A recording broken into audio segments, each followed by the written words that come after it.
할렐루야. 존귀하신 하나님의 크신 은혜와 평강이 하나님을 예배하는 모든 예배자들 가운데 또 그 가정 가운데 함께 하시기를 축복합니다. 우리는 지금 추석 연휴 가운데 있습니다. 여러분 추석 어떻게 보내고 계시는지요? 벌써 코로나 팬데믹으로 인해서 2년째 마음 편히 또 행복한 추석을 보내지 못하는 안타까움이 있는데요. 그럼에도 불구하고 우리 믿음 안에서 서로 추석 인사를 잘 나누시면 좋겠습니다. 제가 가피플닷컴이라고 하는 기독교 사이트에 들어가 봤더니 추석 인사 카드가 있어서 여러분에게 나누면서 같이 인사하면 좋을 것 같습니다. 한번 보여주시면, 네, 풍성한 한가위 보내세요. 또 추석에 대한 또 말씀들도 있고요. 그 다음 보니까 또 영어로도 있고, 너에게 전하라라고 말씀하고 있는데 전을 붙이는 재밌는 그림도 있더군요.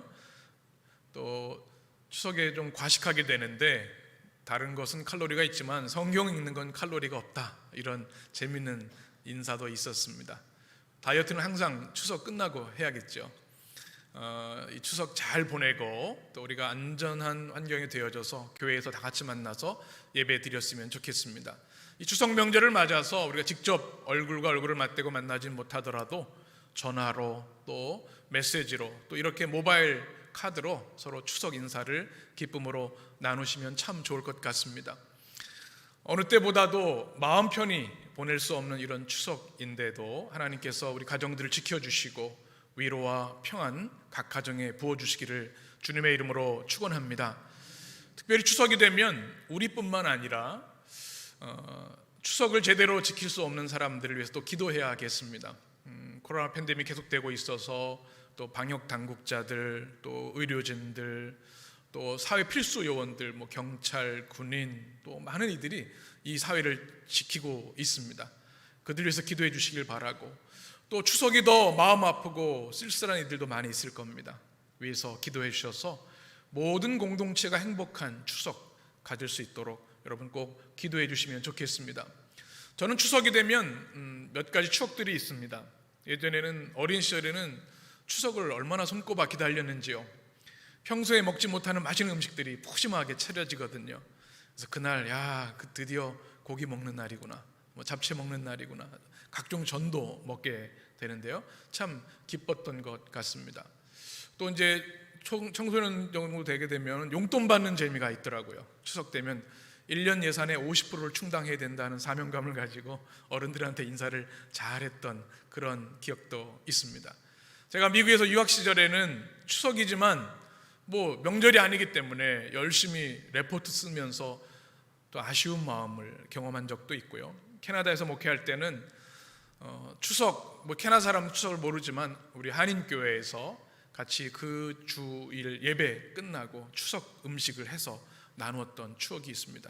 그리고 한국에 돌아와서 추석을 지날 때 가족들을 만나고 또 음식을 나누는 것이 얼마나 행복했는지 그런 추억들을 가지고 있습니다. 아마 여러분도 여러분 나름대로 다양한 추석의 그런 추억들이 있으실 것 같아요.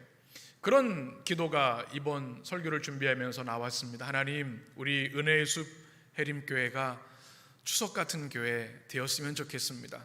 언제나 교회가 그립고 찾아가고 싶고 고향 같은 교회, 또 부모님 품 같은 교회, 늘 잔치가 있는 교회, 이 힘들고 어려운 세상 가운데 하나님의 위로와 치유와 복음의 영광을 경험할 수 있는 교회 되게 하여 주옵소서.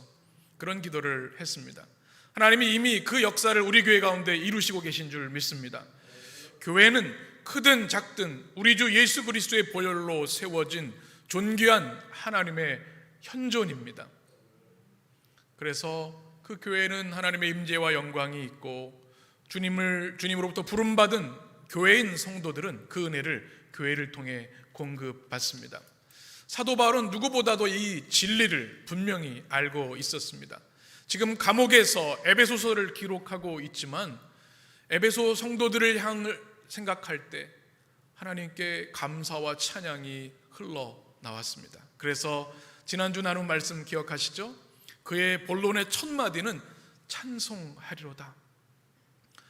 하나님의 그 놀라운 은혜를 바울이 감옥에서 성령 안에서 경험하고 있기 때문에 여러분, 지금 우리가 고난과 환난 가운데 있지만, 복음 가운데 핍박받고 있지만, 그럼에도 불구하고 하나님이 주신 그 은혜는 이루 말할 수 없으니 여러분 찬송해야 합니다.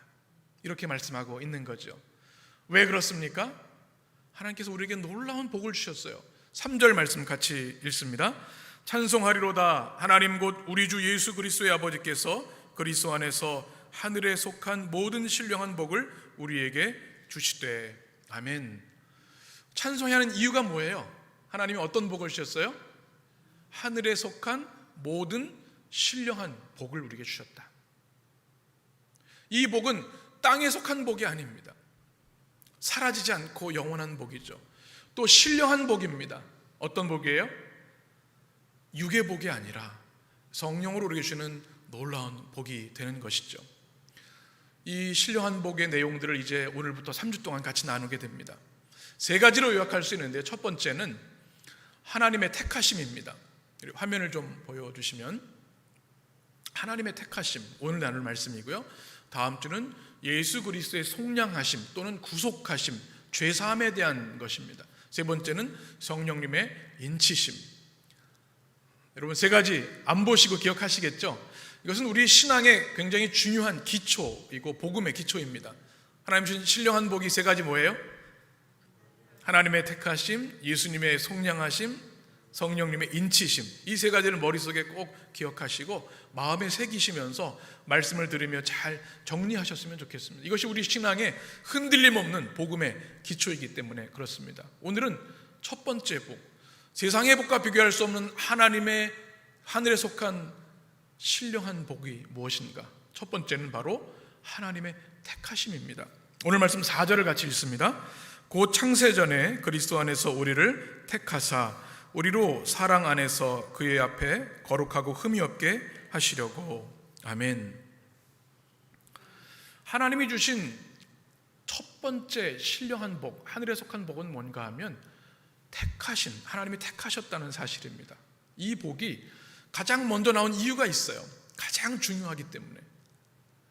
우리가 지금 믿음을 갖고 하나님을 믿는 백성이 된 것, 또 그리스도 예수의 보혈을 의지하여 죄사함 받고 구원받은 것, 우리에게 영원한 천국이 약속되어 있는 것, 다 무엇 때문입니까? 그 출발점은 하나님의 택하심에 있는 겁니다. 이것이 바로 세상과 비교할 수 없는 하늘에 속한 신령한 복인 것이죠. 여러분, 우리는 세상을 살아가다 보면 택함 받는 것과 택함 받지 못한 그런 경험들을 하게 됩니다. 우리 자녀들이 어린 시절에 이제 유치원이나 초등학교 저학년에 보면 좋아하는 여학생이 있을 수 있어요. 그런데 알고 보니 이미 그 여학생은 다른 남학생을 좋아해요. 그럼 어떻게 돼요? 선택받지 못한 슬픔을 경험하는 겁니다. 우리 인생 이런 것들이 많아요. 학교의 진학에 대한 것도 그렇고 직장에서도 그렇습니다. 요즘 TV를 보면 오디션 프로그램들이 많잖아요. 수백 명이 지원을 하는데 탈락하는 사람들이 있어요. 선택받지 못한 슬픔이 있죠. 반면에 선택받는다고 하는 것은 우리에게 큰 기쁨입니다. 얼마 전 도쿄올림픽이 있었지 않습니까? 여러분, 메달을 따는 건 둘째치고 국가대표 선수로 선발되는 것만 해도 가문의 영광입니다. 안산 선수가 이번에 처음으로 국가대표 선수로 선발되고 또 메달까지 땄잖아요. 안산 선수, 김재덕 선수도 그렇고, 또 얼마 전에 우리 김연경 선수는 그 영광스러운 국가대표 자리를 이제 내려놓는 은퇴를 하기도 했습니다. 이제 내년에 대통령 선거가 있어요. 그래서 각 당에서 대통령 후보 선출을 위해서 얼마나 열심히들 하는지. 왜 그래요? 선택받고 싶어서 국민들에게. 대통령 당선자가 되면 그 행복하겠죠. 국민의 선택을 받은 것이니까 말입니다. 이렇게 선택받지 못하면 우리에게 슬픔이고 안타까움이지만 선택받으면 우리에게 큰 기쁨입니다. 사람에게도 그런데 영원하신 하나님, 천지를 창조하시고 온 우주를 다스리신 하나님의 택함을 받는다고 하는 것은 이 세상 그 무엇과도 비교할 수 없는 큰 복인 것이죠. 이것이 바로 하늘에 속한 신령한 복입니다. 만약 우리가 하나님의 택함을 받지 못했다면 그 은혜를 우리는 받을 수 없었을 것이고, 믿음이 주어지지 않았을 것이고 우리 죄를 회개하지 않고 주님을 영접하지 못했을 것입니다. 이 자리에 있을 수 없는 겁니다. 예배 자리에 있다고 하는 것은 하나님의 놀라운 선택하심이 이미 내 안에 있었다는 증거가 되는 것이죠. 아무나 예배할 수 없습니다. 여러분, 우리가 예배 드리는 것이 기적이고 은혜인 것을 기억하십니까? 어떤 분들은 주일날 빠지면 하나님께 벌 받을까 봐, 또는 목사님이 믿음이 없는 사람이구나 이렇게 생각하실까 봐 그렇게 해서 예배 드리는 분은 계시다는 얘기를 들었어요. 그것이 아니죠. 하나님의 부름받은 영광의 순간이고 우리 인생의 가장 아름답고 거룩하고 존귀한 시간이 하나님을 예배하는 시간입니다. 하나님의 택함을 받았기에 예배 자리일 수 있을 수 있는 것이죠. 이것이 얼마나 큰 은혜요 축복인지요. 이것을 우리는 분명히 가슴에 새겨야 합니다. 하나님의 부름을 받았다는 것이 얼마나 큰 은혜인지. 교회가 무슨 뜻이라고 말씀드렸죠?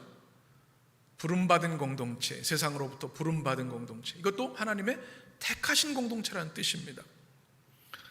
리차드 콜킨 목사님은 교회다움이라고 하는 책에서 교회를 이렇게 정의했습니다.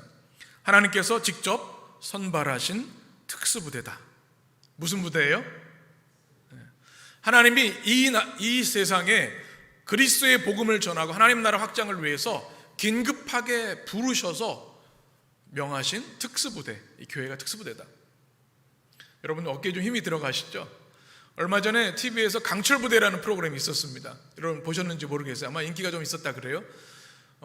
제가 보기에는 백골부대가 제가 최강인데 안 나와서 아쉽더라고요. 각자 자기 부대가 최강이라는 거예요. 그리고 뭐 한계에 도전하고 최고의 용사를 가리는 그런 프로그램이었는데요. 재미있었던 것 같아요.